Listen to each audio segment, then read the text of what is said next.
Welcome back to 1876 Sports and Culture Podcast, a show focused on highlighting the illustrious Prairie View A&M University, the HBCU of Texas, by promoting SWAC and the HBCU experience, featuring your fellow PV Panthers, Roland Austin, Jay Cleasy, Big Mike Washington, three-time SWAC champ Gati Werema, former drum major HBCU band historian Shawnetta Haskell, and Al Williams, driving the show from the Hill. Please subscribe and follow us on social media at 1876 SCP. And don't forget, we do it for the culture.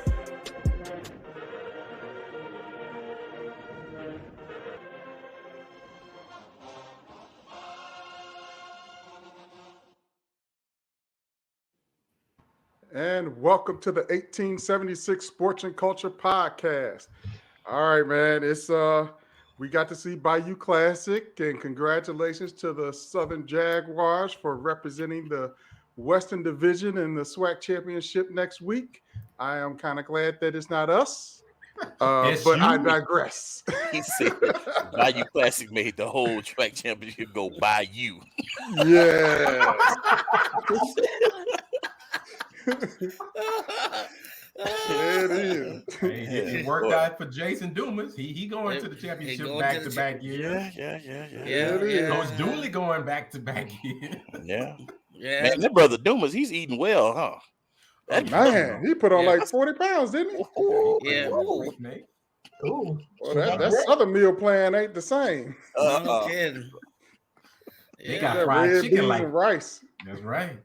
Man, that's something. I don't know if they held all of these little Instagram, what I call little video shots or whatever.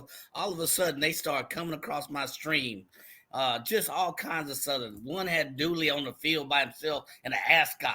And it was a baby blue ascot, and it had the music in the background. I was like, get a load of this. They just started releasing. I don't know. That's why I was like, get all of this stuff, man. Come on, man. Y'all know they pulled out that ascot quicker than that. No, congratulations to them, though. I mean, I said last week they're in because they won. Right. Yeah. And so they took their fate into their own hands and did what they needed to do. So congratulations to them. Yep. Hey, and shout out to Unc, who needed one rib.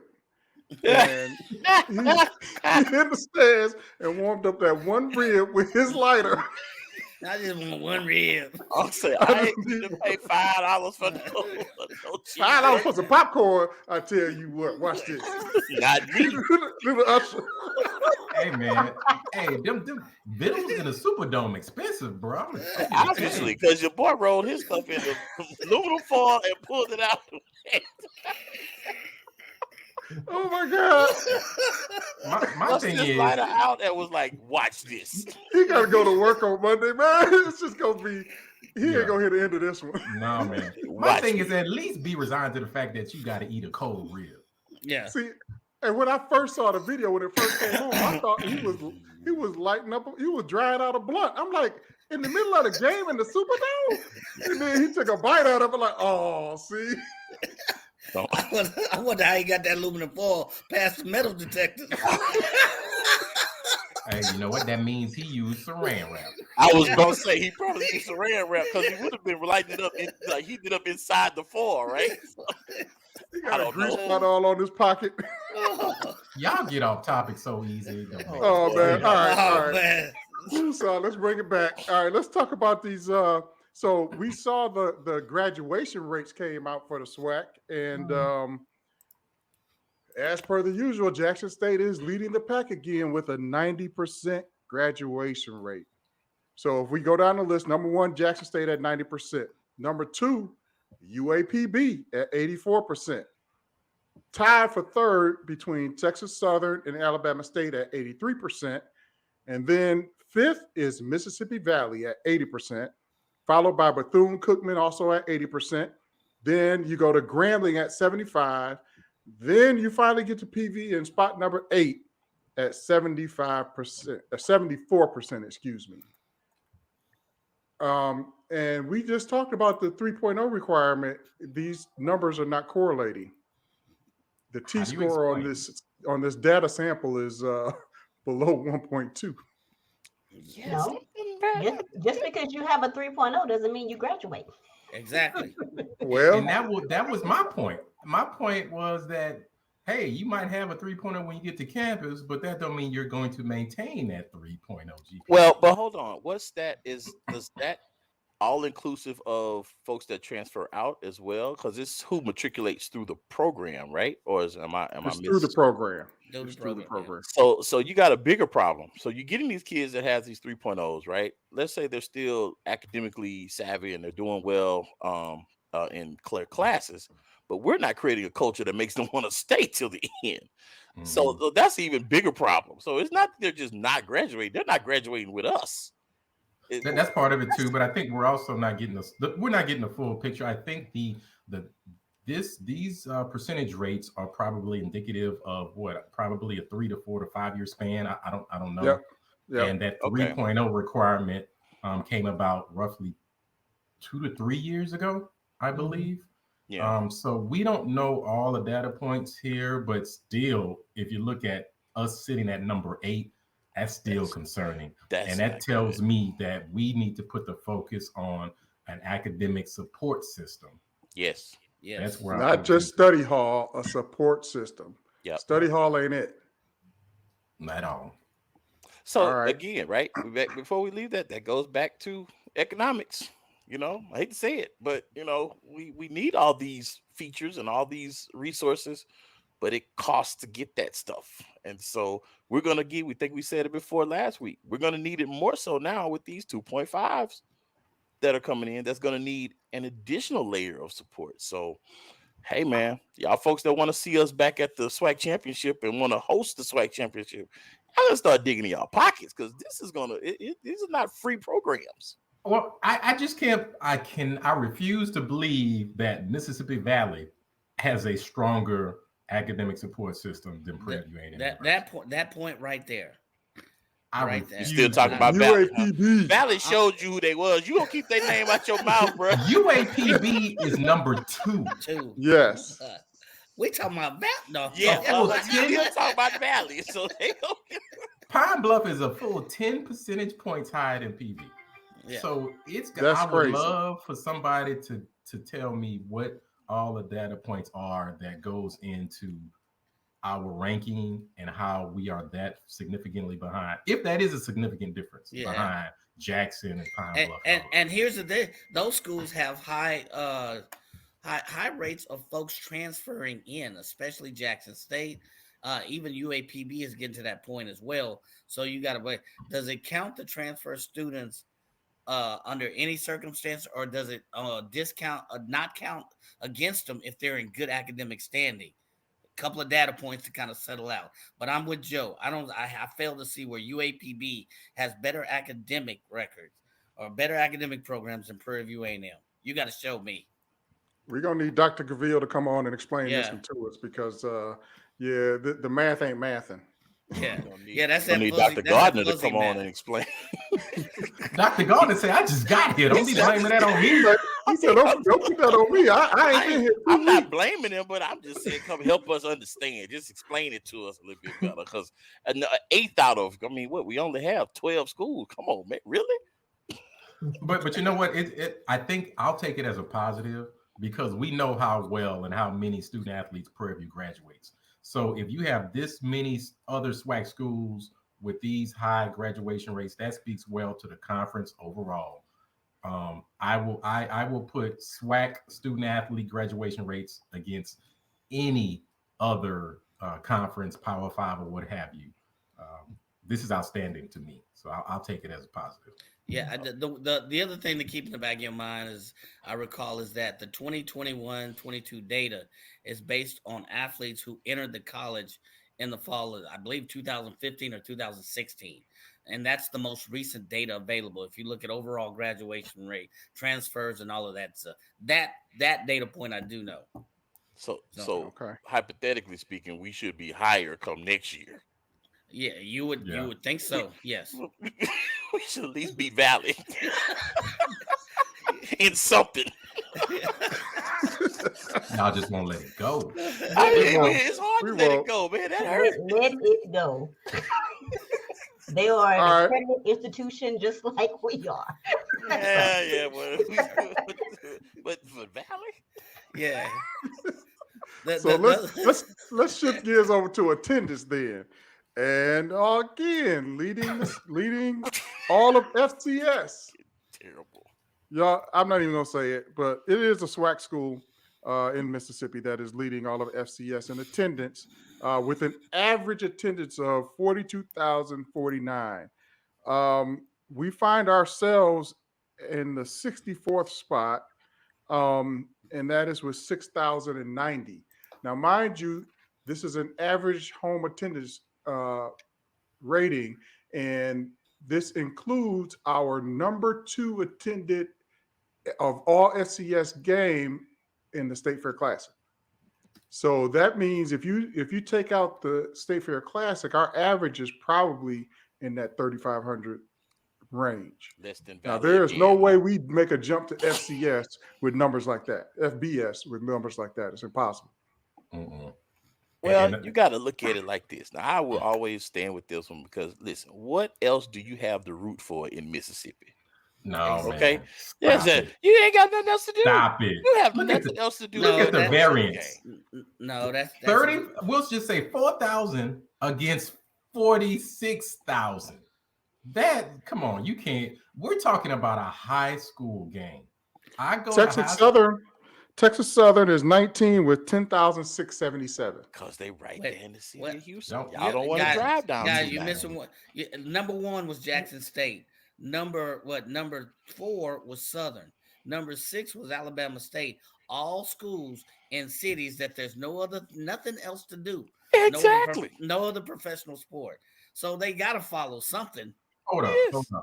I mean, dude, Baton we're in Rouge Houston. don't have nothing else to There's do. always something going. Yeah, LSU related. Exactly. And everybody who lives in the state of Louisiana grew up wanting to play football at LSU, so they got something else to do. They can always get a ticket to LSU, but when they didn't make it to LSU, they take their behinds over to Southern or they go to Jackson. I'm talking about the game. They choose to go to the Southern game. They choose, not because they ain't got nothing else to do. I'm just saying. Yeah. So what do we do? Them LSU tickets is too expensive. See, what do we do to get these numbers up? Is it game day experience? What is it? Because I got to tell you, I went to the TCU game yesterday, TCU Iowa State, and they didn't have their band there, but the DJ, he was ready. I'm telling you, they had a brother in the DJ booth because when it was a holding call, he had a song teed up. They can't hold me. They can't hold me. Whenever something happened, he had the appropriate song ready, and he hit the drop, and it was off before they got under the center. So I'm like, why don't we have that level of coordination? I just that's.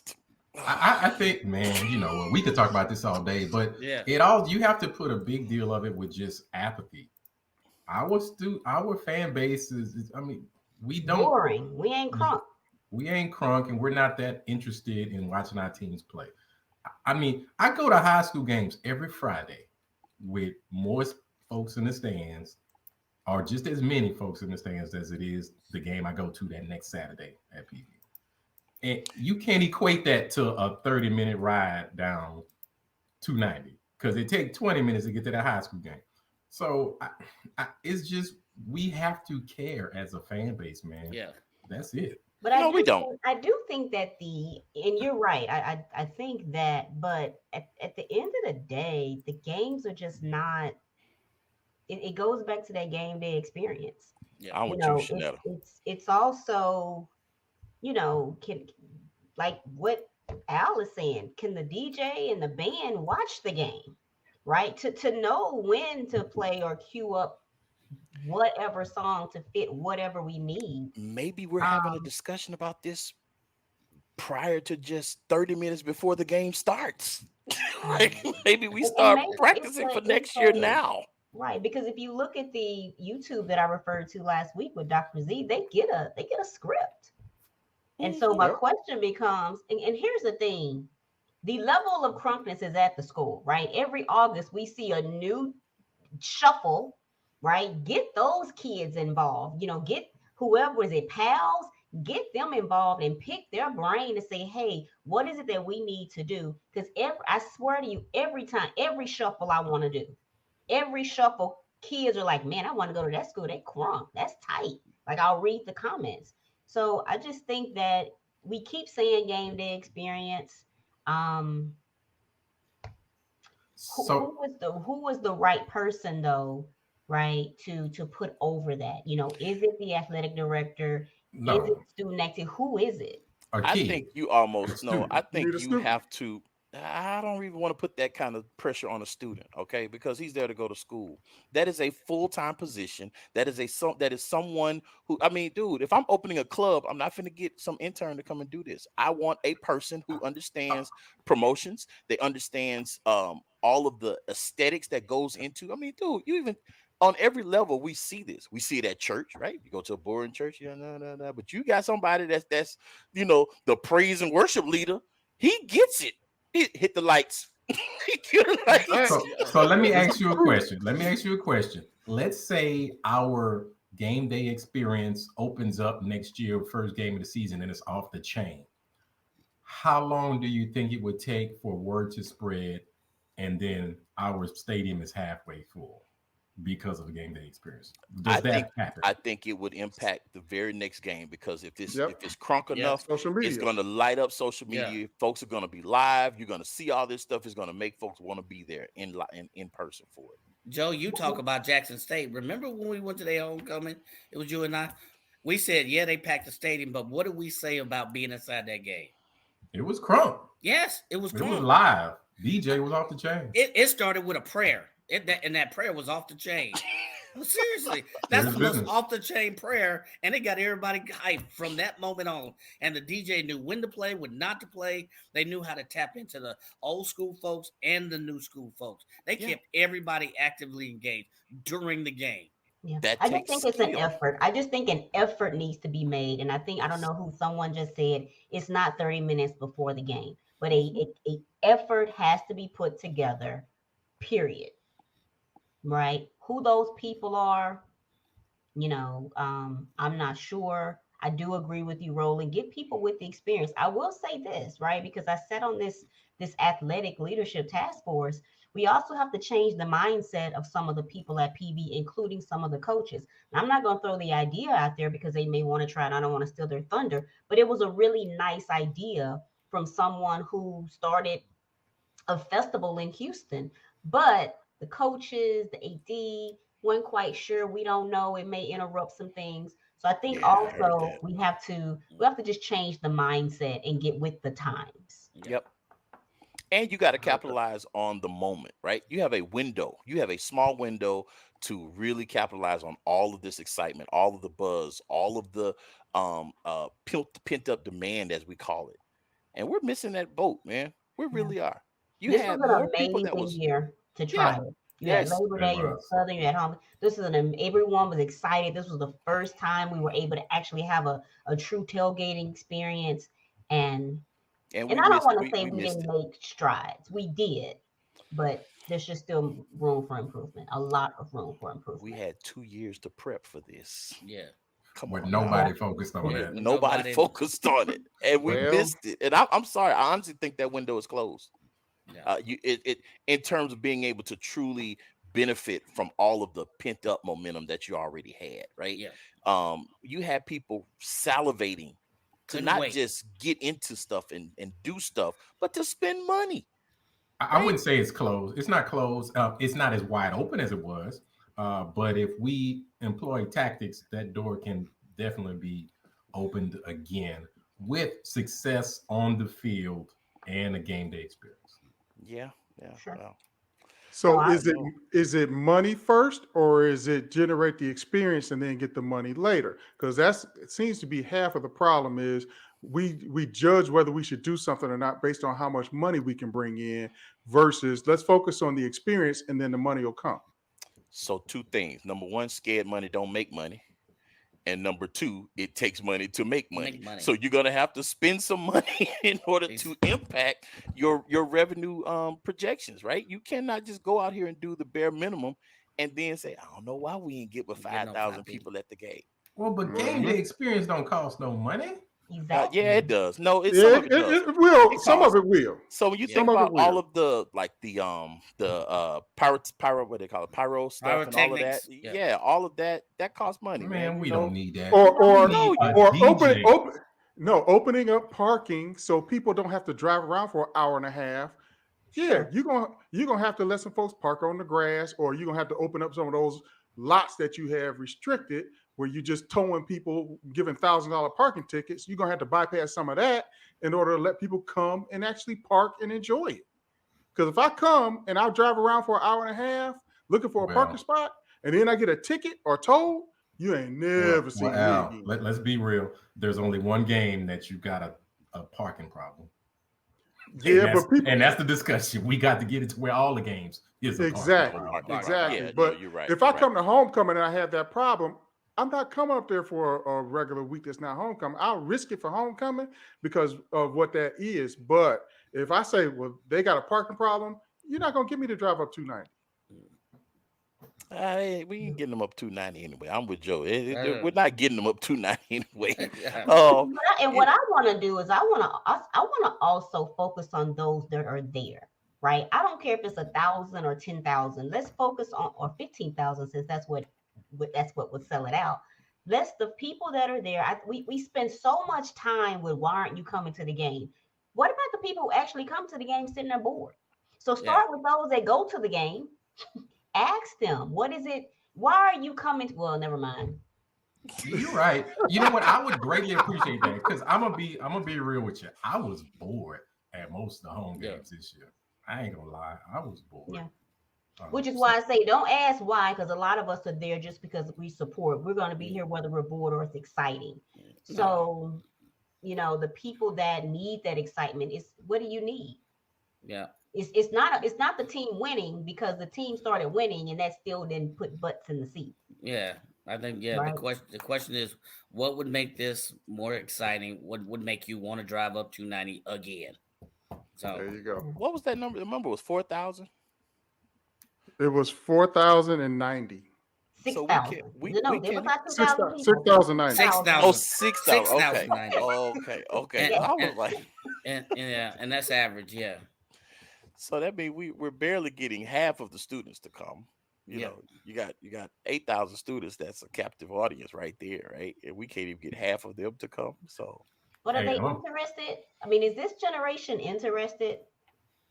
They watch stuff on TV, on their phones, whatever they got. Yeah, but I still think that's where our biggest miss is, right? We don't engage technology enough at our games, right? Them kids, they want to see themselves on Instagram Live. They want to, all of that. That I don't know all the technical pieces, but I do know that, hey, we got all this new jumbotron and all this stuff. Use it. Get a camera or something, pay it in the stadium. Pay in the stadium. It was one game I saw they were putting big hats on people and putting it on the jumbo screen. Yeah. Hey, that was progress. That was growth. Yeah. Need a kiss cam.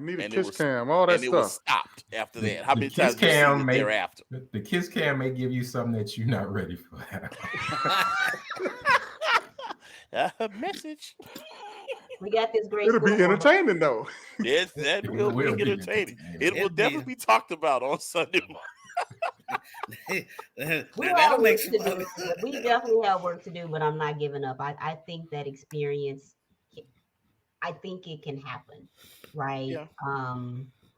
I think we have to stop comparing ourselves to other schools and then focus on what is it that we need to do as alums, as students, right? And who's going to steer us in that direction.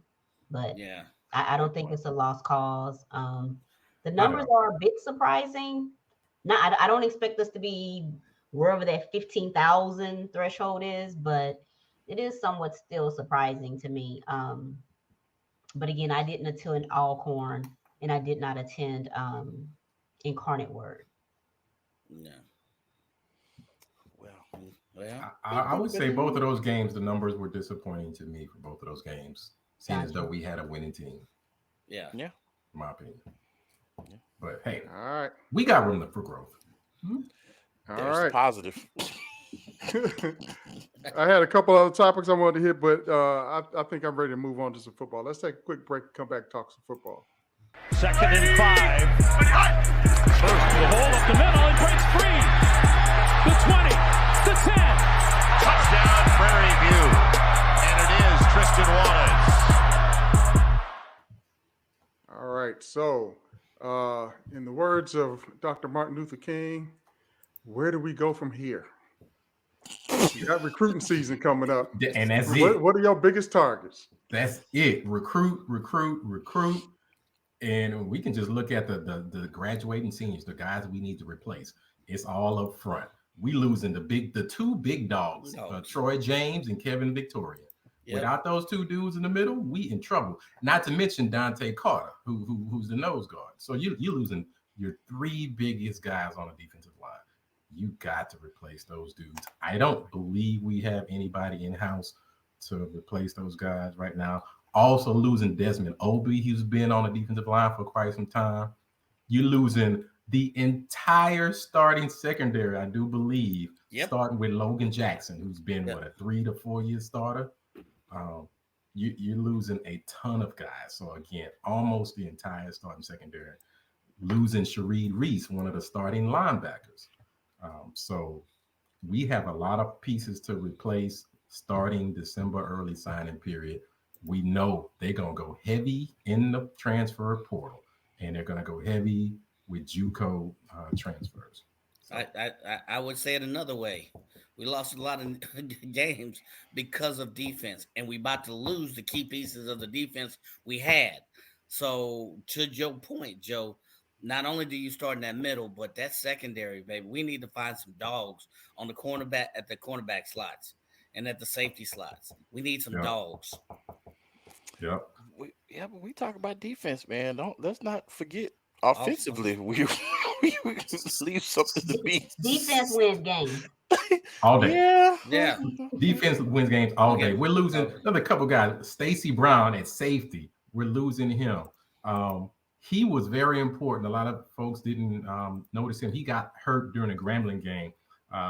But Jameis Presley was a starting corner. He made a ton of plays all season. We losing him. It's going to be difficult. Now, we have recruited in the secondary the last couple of years. The question is going to be, are those guys ready to step up and become starters? And at what level will they be starting? So the other thing is we got to decide what's the right mix. Do we go 50% organic, meaning recruit, and then the other 50% JUCO? We got to find that magic match for PV. We got to bring some JUCO athletes in here as well. I would say, man, the standard is set right now. The formula is 100% ready to play, which means JUCO and P5 transfers. 100% ready to compete in the SWAC next year, right now. Period. So no high school? No high school. Not this December. Needs to be all ready to play. Need to be on campus January the 2nd, 3rd, whatever, in your program, ready to play. Period. Yeah. We can look at some high school guys come February.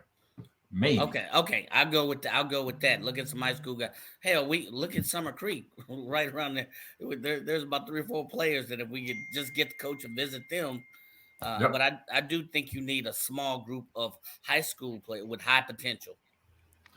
We can look at that at the receiving core. We're losing Jalen Howard at receiver. We're losing Xavier Johnson. We're losing Ricks, all 3 of your top starting receivers. Perhaps I know we are already identifying some high school guys at receiver, but again, you're talking about a high impact position.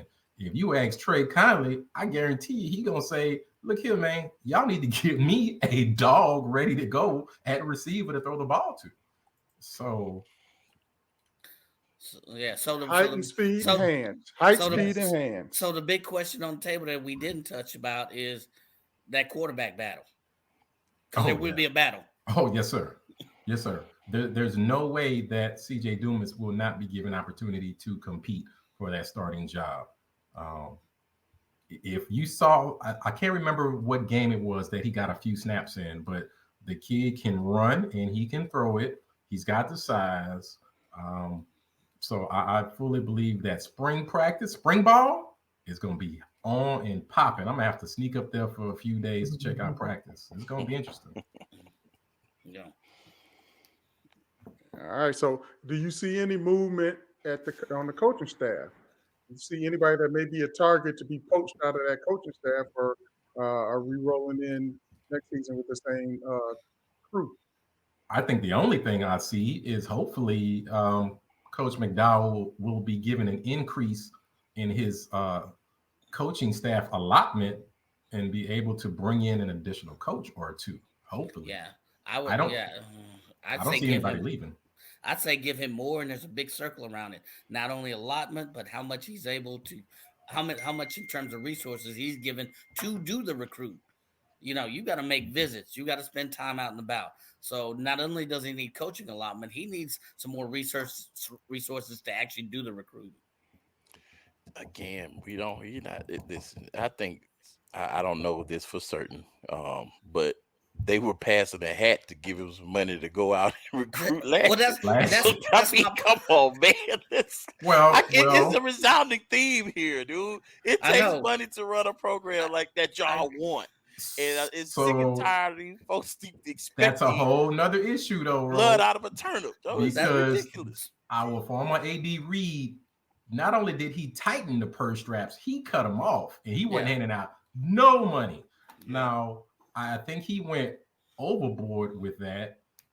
So I anticipate the coaching staff having some additional funds to go and do the recruiting that they need to do. Yes.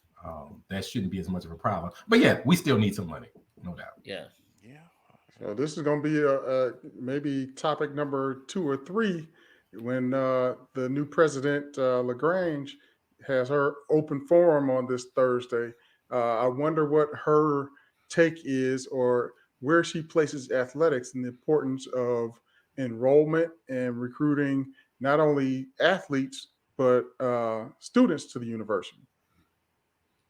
I really, really, really hope that she understands and sees the importance of college athletics, how it can impact enrollment, how it did impact enrollment after we won the 2009 championship game at Prairie View, and how she can use it to impact that goal of us eventually getting to 15,000 students. All right. So, hey, man, listen, I'm putting up that Pentecostal finger. No, I'm just man.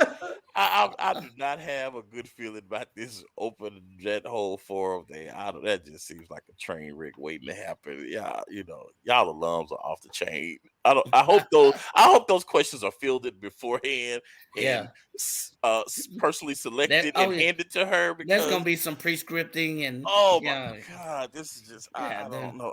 That just doesn't feel right in my spirit. I just say, man, I can tell from her picture. If you ask her the wrong question, she gonna cut you like Kamala Harris, bro. She ain't gonna be playing like that. Even if she does, it doesn't end well either way. So I just hope for the best. No, it sets the tone.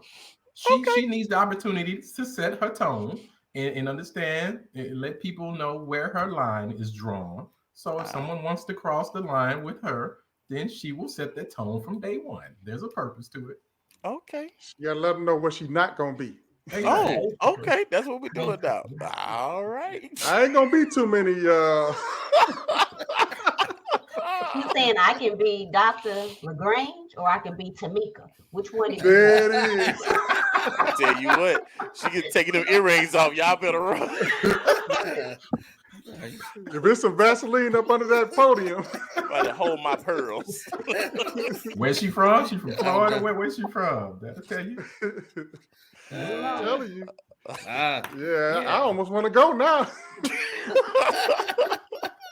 But anyway, she's going to, when we talk about not just football, you talk about basketball, you talk about all the sports. She's going to be highly important because she's going to select the next athletic director, who will set the athletic budget and make potential coaching changes, yes, or maybe or not, or whatever the case may be. So our president, I guess, elect, she's going to be important when it comes to athletics. Yeah, absolutely. My understanding is she's a former athlete, so I'm not sure. Don't quote me on that, but I believe she played basketball. She's pretty tall. Pretty tall. Okay. All right. Let me check the Zeta hotline. I'm gonna check that. There you go.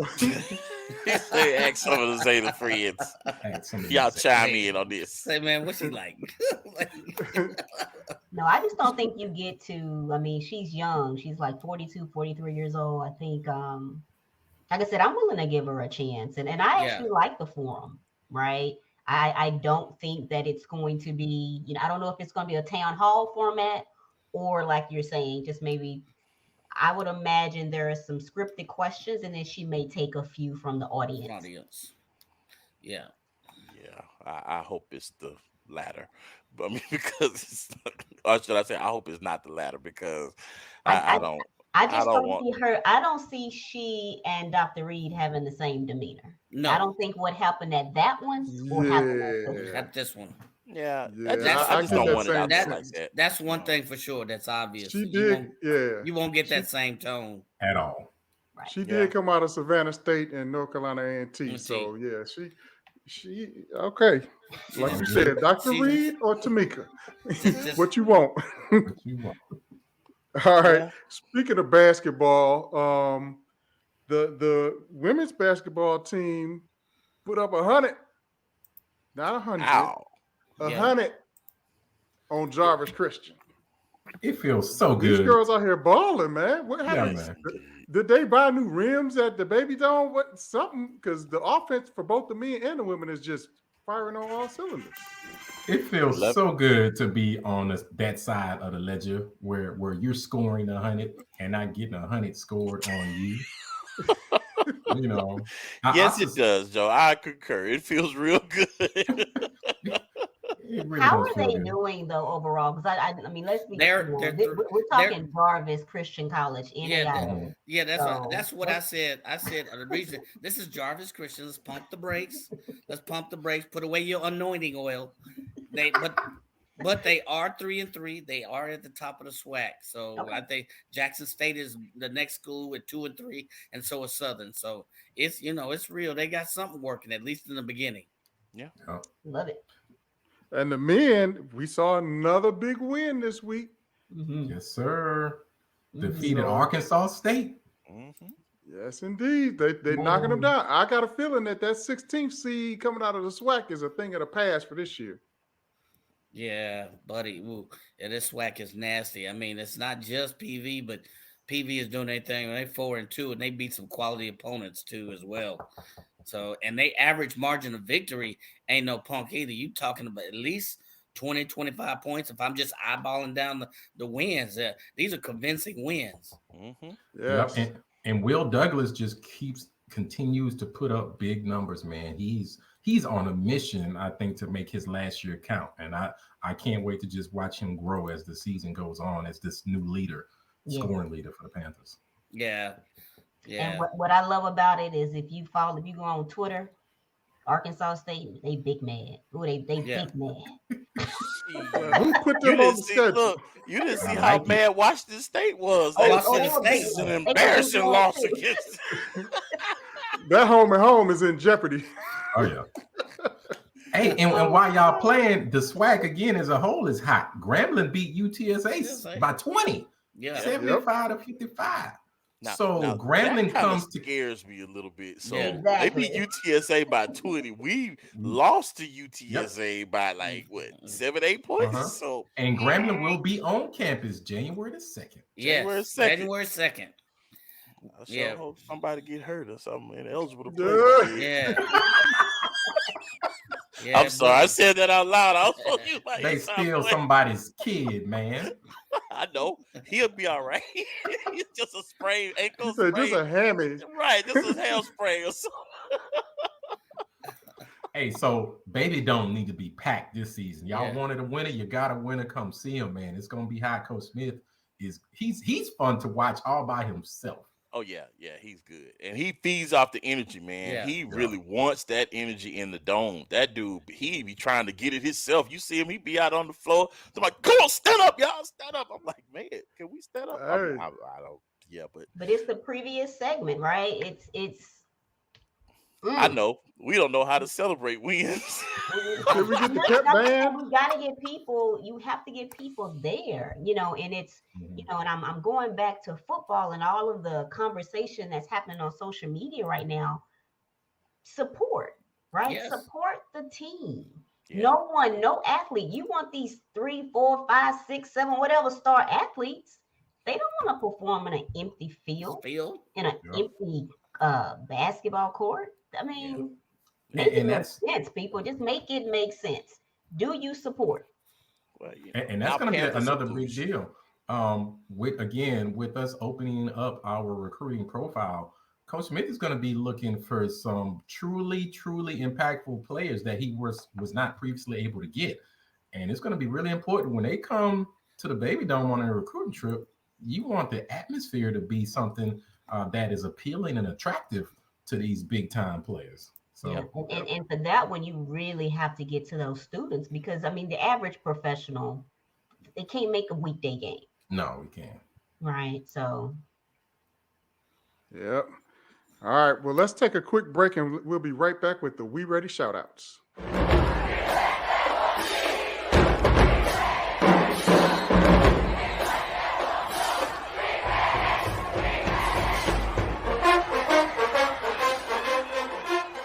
All right. So, Shanetta, who you got? I am actually going to give a shout out to Dr. Talitha Lewis. She is the Director of Strategic Partnerships and K-12 Outreach. So earlier this month, they had over 1,600 kindergarten through fifth graders on the campus. These kids came from as far as Louisiana. Okay, so shout out to them for exposing. It starts early. So shout out to PV 2030. That's that PV 2030.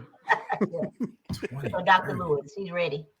Yeah, she's ready. All right. Who else got one? I got one. All right, Mike. Damn. I'm so excited. Sorry, my bad. I'm still looking at PV women's basketball at the top of the stats this early in the season. Typically, when we play out of conference game, our record's like 1-5, 2-8, something like that. 5, like 0-5.